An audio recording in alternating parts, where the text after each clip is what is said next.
Hey everybody, welcome back to Tools for Life. Today I got home just after doing some things with family, and I came back and I'm checking some messages, emails, and comments that you guys have left for me on YouTube, and I came across a couple of interesting ones, so I'm recording videos with regard to that now. I got a question regarding Apple's new policy that was leaked, and it's very important that it was leaked. And I'm going to go over a number of other factors here. If you haven't heard about that, there's a lot of people. This is a big controversy. It's a big controversy.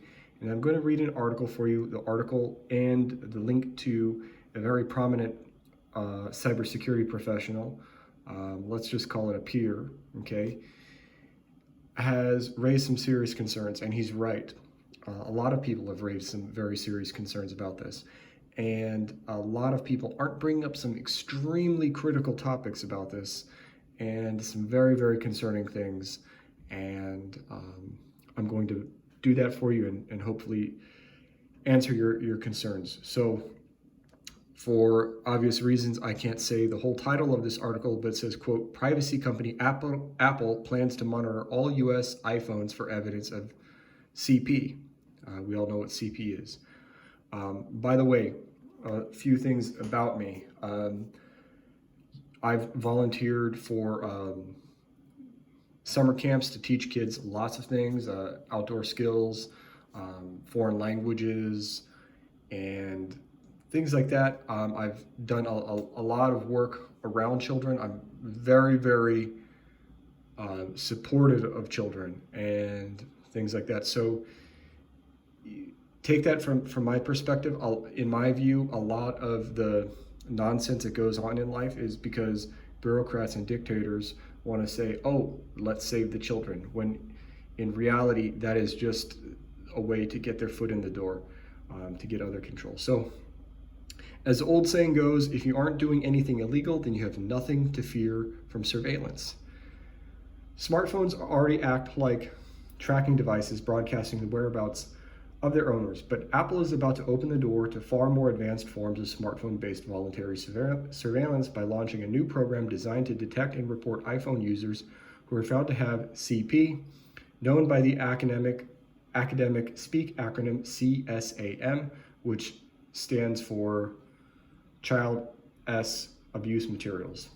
According to a handful of academics who were offered a sneak preview of the company's plans, then promptly spilled the beans on Twitter and in interviews with the press. The new system, called, quote, Neural Match, is expected to be unveiled by Apple later this week. The software is expected to be installed on American iPhones via a software update, according to the Financial Times. The automated system can proactively alert a team of human reviewers if it believes CSAM is present on a user's iPhone. If the reviewers can verify the material, law enforcement will be contacted. Okay, I'm not going to read too much further into this, and with the essence of time, I want to explain why this is such a big deal. And there's maybe a couple of tweets from other prominent cybersecurity professional who I want to read from. So here. One tweet, he says, by the way, his name is Matthew Green, very well known. I've had independent confirmation from multiple people that Apple is releasing a client-side tool for CSAM scanning tomorrow. This is a really bad idea. So what a client-side tool, what that is it means that it will be directly installed on your machine, okay?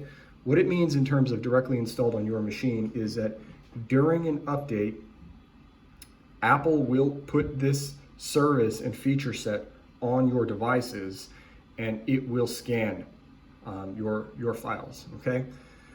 The reason that this is a problem is because what they are trying to do is to do something called, it's like a hash comparison. That's the simplest way I can explain it to non-technical people. So it creates a string of characters, letters, and numbers, and it tries to compare that to a database that's owned by another entity, okay? And basically that that string of characters, of letters and numbers, is a unique identifier. Now, the most concerning thing to me that nobody is mentioning is the fact that in order for those letters and numbers to have a match, an exact match, it means that the files have to be exactly original. So that means that in order for someone to compare it to an original, it means that they must have the original. So the database that they're scanning, they plan to scan computers against,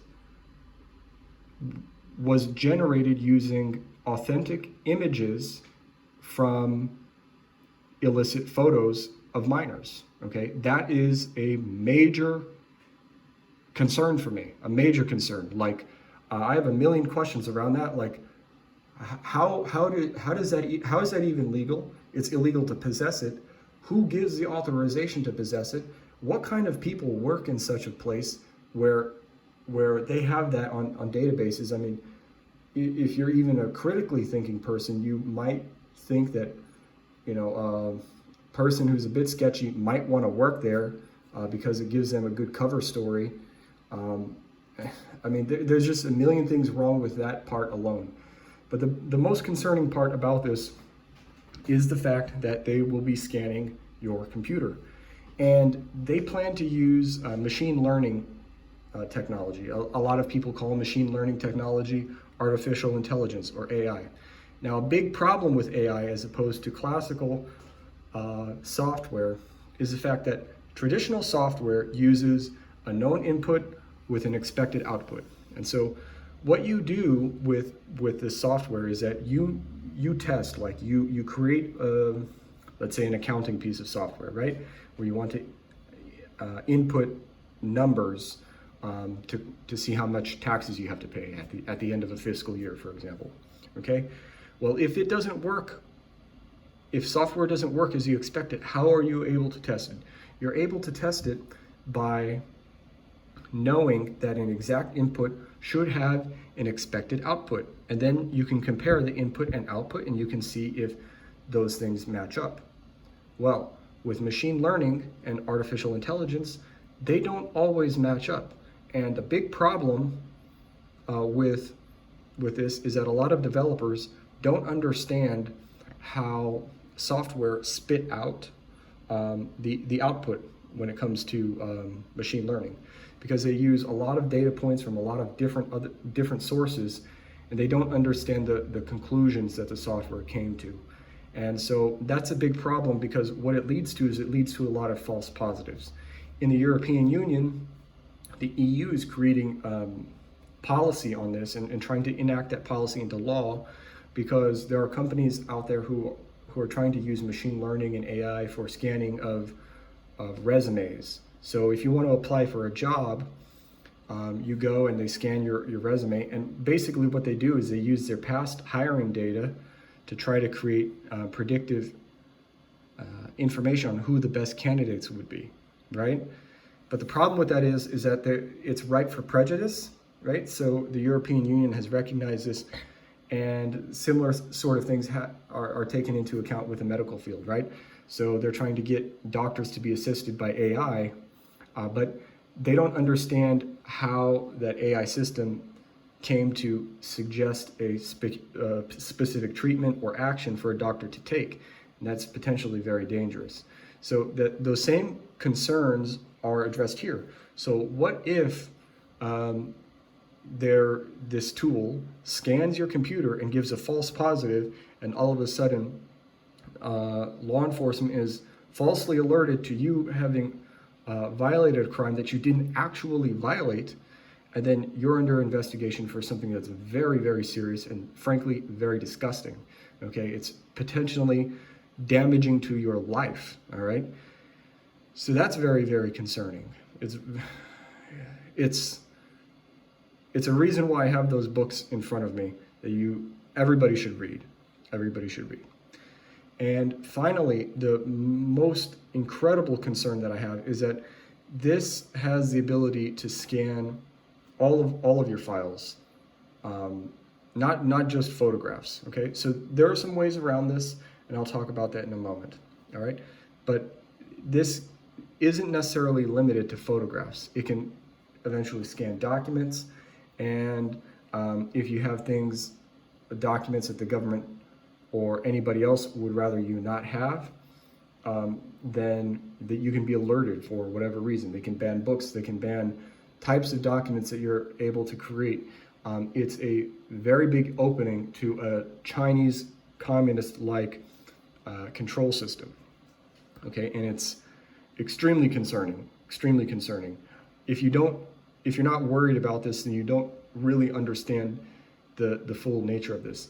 It's ripe for abuse. Ripe for abuse is the term I'd like to use. If you have, the article says it's for iPhones, but it's not only for iPhones. It'll work with anything where iCloud or your photos are enabled, basically. So the way that you can get around that, I'll give you a few ways. First of all, you can not update to iOS 15, which is coming out pretty soon. You can stop using photo sharing and the iCloud photo sharing feature that Apple offers. You can switch your device physically. So if you have a MacBook, you can stop using that. If you have an iPhone, you can stop using that. That might be too costly. What you could do, though, if you're savvy enough, is install Linux on your Mac. That's possible to do. There are some challenges there, but it's possible. So you can disable the features, you can disable the updates, or you can switch the device, either the hardware or the software, or both, right? So those are some options for you, but you should be greatly concerned about this because it is a way for you to be monitored on your exact device. So not only are they going to be, it's not scanning from afar now, it's going to be monitoring your computer. It's monitoring software that's directly installed within the operating system of your computer. And the fact that it's within the operating system of your computer means that the antivirus and malware type softwares out there won't detect anything that's suspicious out there, which is another big concern. That basically it's opening up a backdoor. If Apple decides to change the policy from scanning photos to scanning documents, you might not know about that. And for me, that's a big issue. Not only that, your data is your property. Your data is your property, okay? And so there's a letter that's being, a letter and a petition that's being circulated to fight this. I don't think it'll be successful because Apple is too powerful. I think the only way to really be successful is to just stop using those products, okay? And go for products that are more open source and more privacy centric and more freedom centric, okay? So that's that. Thank you very much. I hope that video was very helpful to you all, and take care.